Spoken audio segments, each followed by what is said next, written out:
Yung baliktaran. Or hi. Hi, you see?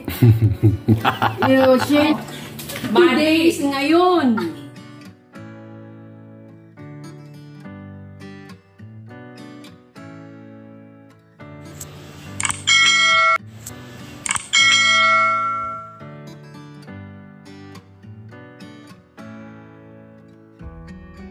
Anong English ng tubig?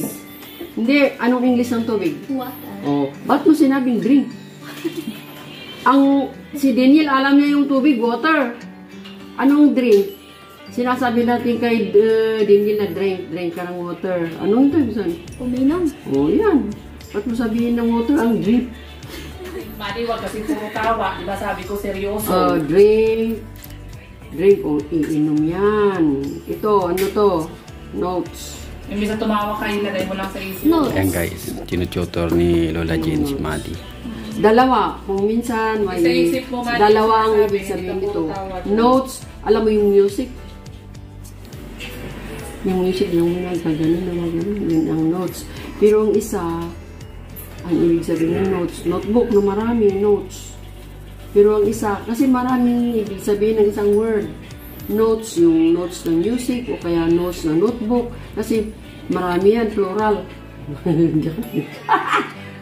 Notes, marami. Maraming notebook. You have many notes, notebook. Pero pag may isang ibig sabihin yan, yung notes ng music, ay inuwan ko kung ano.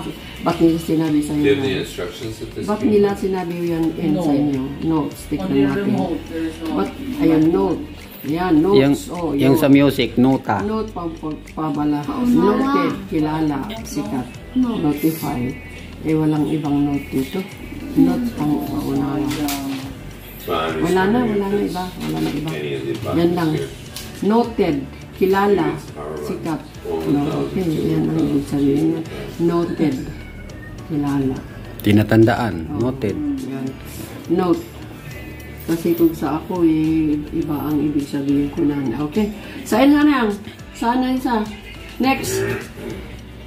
Sa student. Notes. Student. Ano yung student? Student. Mag-aaral. Mag-aaral. Ang student? Mag-aaral.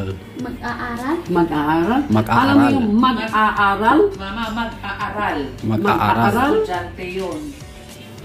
Pero pag mag-aaral, iba naman yun. Mag-study. Di pwedeng estudyante ang mag-aaral? Mag-aaral. Mga pronunciation ng difference. Pronunciation Mag-aaral? ng difference. Mag-aaral at saka si Madi ay isang Mag-aaral. mag-aaral. Okay. Pwede si Madi ay nag-aaral. Future. Parang sinong kanandas ng word si dito pa yun. Mag-aaral.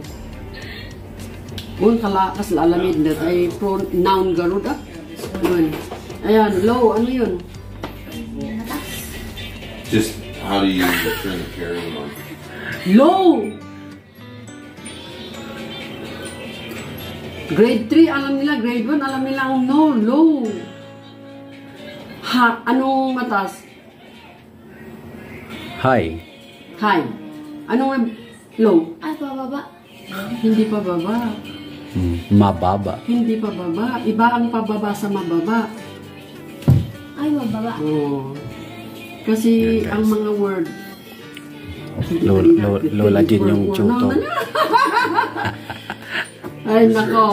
Pag low, mababa. Then, Pandak. kunin mo ka namin yung tawag Pandak o mababa. Yung high, mataas. Or ano sa ibaba? Matasad. Dalawa. Please? Yan. Sa kwarto. Opposite nito, high. Ano ba yung ay, alam mo ba yung opposite? Daddy Shin yung Ang tutor. opposite ng low ay high. Is that high? Yeah. Low, high. Opposite niya. Anong ibig sabihin ng opposite? High. Yung baliktaran. Or yeah. hi. High, you see? Your chin is very high. Yours is very short. You're short or low, no? Yeah. No, it's not. The short is Low. Low. then, Low. depends how you use the word. High. Yeah, if Aba. you use it, kaya ang opposite ng low, high. Ang short, L-A-W anong is opposite law. ng short? Sa English. Low. Kasi pag low, high. Pero pag short, Putot. ay wala na. High Eh, din. paano pag A? O man yan, Parang high low din. na yan. Parang high din. Okay, next. Ano yun? Sino to? Ay, Look. Sa Yung taas. DUG, yung dapit. Ito, look. Look. Ano yung ibig sabihin ng look? Ah, okay. You look the board. You look at the board. Sabi ng teacher, no? Sayang mga grade 1. Hey, boys, look at the board. Tapos, look at the board. Do not look the window or the Huwag ka kasing tumawa, Madi. Makinig ka kay Lola. yan ang Kasi ibig huwag sabihin gawing ng look. biro-biro yan, Mami. Dapat tandaan mo. Igawin natin sa sentence para okay. Ano ito? lock. Lock. Lock. Anong lock? Lock. Lock. Ano spelling? Ito L-U-K-C-K pero lock. Itong L-O-O-K, lock. O, tignan mo yung diferensya. Kaya, istadihin mo araw-araw itong mga spelling. Oo. O, ano, lock. Ano ang ibig sabihin ng lock? You're lucky that you're here. Ibig sabihin nun. Ay, iba ang lock na door. Iba ang lock. Iba. Lucky. Oh, pag lock the Ay, door. okay. Mama, that is good luck. Good Ah, luck sa okay. exam mo. Good Good luck. luck sa pupuntahan Ang lock mo. ko bayad L-A, ano? Sa pinto. Lock L-A. L-O. L-O. Ay, L-O ba? Ang LA, mama, is kulang. Lack of iodine. Lack of energy. Okay. L-A iba. L-O iba. L-O iba. Okay. Yan. L-U-C-K. Lucky? Parang lucky. Okay. You're lucky that you're here. Okay. Like, You're lucky because you are one of you the are scholar. lucky because God brings you here. Lucky. L-U. Uy, wala. L-U-C-K. L-U-C-K. L-U-C-K. L-U. Ito. Oh, yan. Palad. Palad. Ano? Mapalad. Mapalad. Mapalad. Mapalad ka kasi nandito ka. Hindi ka binila sa NPA. Oo. Oh. You are lucky that you are here. Oo. Kasi kapag-aral ka. Oh, mapalad ka at nandito ka. Sa science ka pa nag-aaral. Oo, tinulong ka ni Paul. Sikat Kaya na huwag school. Kahit na mahirap pa ang trabaho mo dito, paghirapan ko rin para kasi mapalad ka. Ay ako, pag ako ikaw, mapalad ako Eh, kasi trabaho lang naman niya, mag-aaral. nung bata pa ako at nagkuha ako sa ganito, di mapalad ako. Baka abogado ka na ngayon. Ako ng nurse. Abogado ka na ngayon, mama. Nurse pala si mama, yun. Oo, wala akong pinag-aral kasi wala ang Oh! nagtulong sa akin. Ano ba yan din? Buti sa'yo at may nagtulong sa'yo. Ano Di ba ba? yan? Oo. Hindi ko pa nag-aaral. Hindi ako nag-aral ako ng high school. Graduate ako, pero hindi ako Sa college, pag-aral hindi. Sa college, wala akong kursong tinapos. Kung may kurso ako, di may teacher, nurse, engineer. nurse ang gusto doktor. ni mama, nurse na Pero sana yun. wala. Kasi may walang tumulong sa amin, mahirap lang kami noon. Ang tinapos ko lang high school. Buti ikaw at may tumulong sa'yo. Kaya mapalad ka. Kaya may na-traffic ni Mama Lia papuntang SM, yung school sa gilid. Doon nag-school si Lola mo, Ay, buti Jane. kung may mga kapatid o mapinsan akong nasa abroad noon. Di ba ka nag-nurse din ako? Ay, wala naman kaming magamit eh. Wala kaming, ano? Kaya mapalad si Madi. Daming nagmamahal, daming nag-sponsor. Alam ngayon, marami tayong sinabi ng example ng luck. Lucky. Paglagyan mo ng Y, lucky. You are very lucky. Because you are here. You are very lucky, Tada. Kasi may nagtulong sa'yo. Scholar. Ganun. Nag-sponsor sa'yo. Yan. Alam mo ba yung nag-sponsor? Lagi nilang sinasabi sa'yo. Oh. Sino nag-sponsor sa'yo? Si Mami. Oh, tignan mo. Yan. Yan ang ibig sabihin ng luck. Tapos lagyan ng Y, lucky. You're very lucky. Because Mommy Leia sponsored you here at that you're here. Magic? Maganda ba yun? Ay, maganda bang isipin yan? Hindi ba na maganda sa buhay mo yan? Oh. Napakaganda. Napakaganda. Napakapalad ka. Ayan, next. Duck. Duck. Okay. Anong duck? Pato. Ay, akala ko hindi mo alam yan. Si Daniel, alam niya. Ano yung isa? Feeling. Ano yung feeling? Ay, feeling. Feeling. Ano nga? Sa salita natin. Hindi ko parang sa Tagalog. Feeling lang po yung alam ko.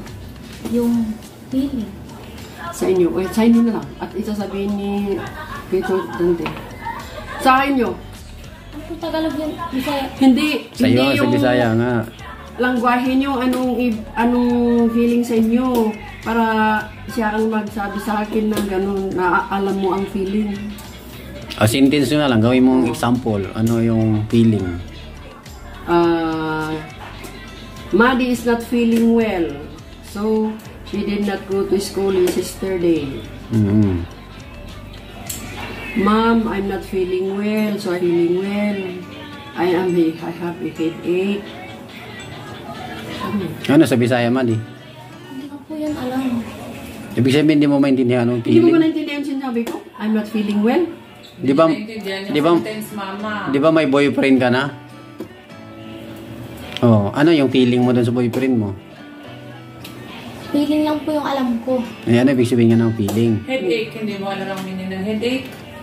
Alam mo ba yung headache? Hindi niya alam. Sakit ng ulo. Headache.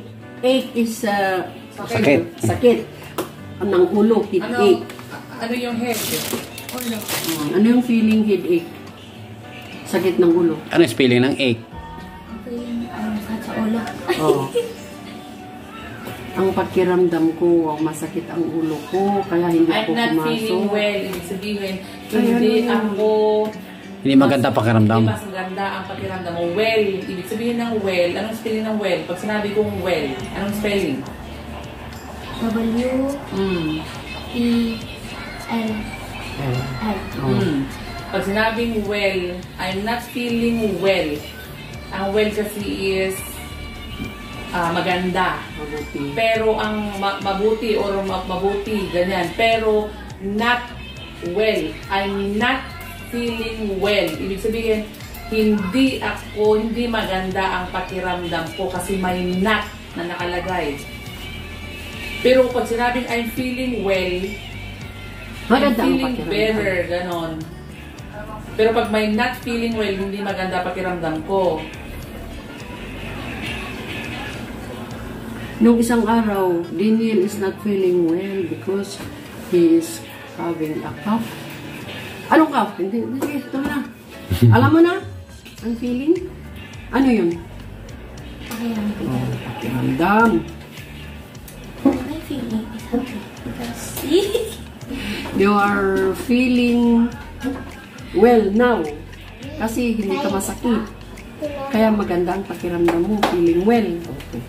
Feeling good. As in, well, good. As in good. Good is the same as well. Depends on how you use it. Okay. Asa na yun? wala pa. Wala na. Ito po yung Ito. Tapos na to?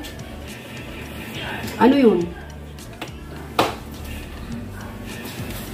tomorrow. Tomorrow. Anong tomorrow? Bukas. Ano ito? Yesterday. Anong yesterday? Ngayon. Ngayon? Yesterday. Today, ngayon. Today is ngayon. Tomorrow, is bukas. bukas. Ano yung yesterday? Ano yung yesterday? Tignan mo ka na ko. Alam mo lahat dito. Hindi mo pala alam. A day before today. Last day. Hindi last day. Is ka. Para tayong English. Ang Tagalog niyan. Para pag maggawa ka ng sentence, alam mo kung paano mo gagamitin yan sa sentence. Pag sasabihin nilang ikaw maggagawa kayo ng friendly letter o kaya anong klaseng Last day. last day. Tapos yesterday. Ay, sa atin. Sa Ang kagabi, Tagalog. last night. Diba nagsasalita tayo ng marami tayong nagawa bukas o yesterday? Ilista kami gusto. Yesterday ang namin yan. Ibuyak at buntok yesterday. Yesterday. Madi, where did we go yesterday? Yan. We went to Tagaytay yesterday. What is yesterday? Yesterday, you... Ano ginawa natin yesterday? Wala tayong Ay, naku, Manny. taga-US na tayo. Ngayon po. Manny. Days ngayon. Anong ginawa natin yesterday? Sino sabi nga Saan tayo kahapon? Sa bahay. Oh, ano yung kahapon? Last day. Yesterday! Ala, yesterday kahapon. Yesterday kahapon. Ganun. Ano ang yesterday? Hapon. Ano ang kahapon? Ano ang English? Ano ang Tagalog? Hapon. Ano ang English niya? Yesterday. Where did you go yesterday? Where did you go? Where did you go yesterday? Where did we eat last night? Where did you go For yesterday? dinner. Tagaytay. Okay. Alam mo yung where did you go? What did you do? Saan? Anong what did you do? And where, what, when, where. Sabi iba. What is ano? Oh. Where is saan? Oh. What did you do? You have been faithful.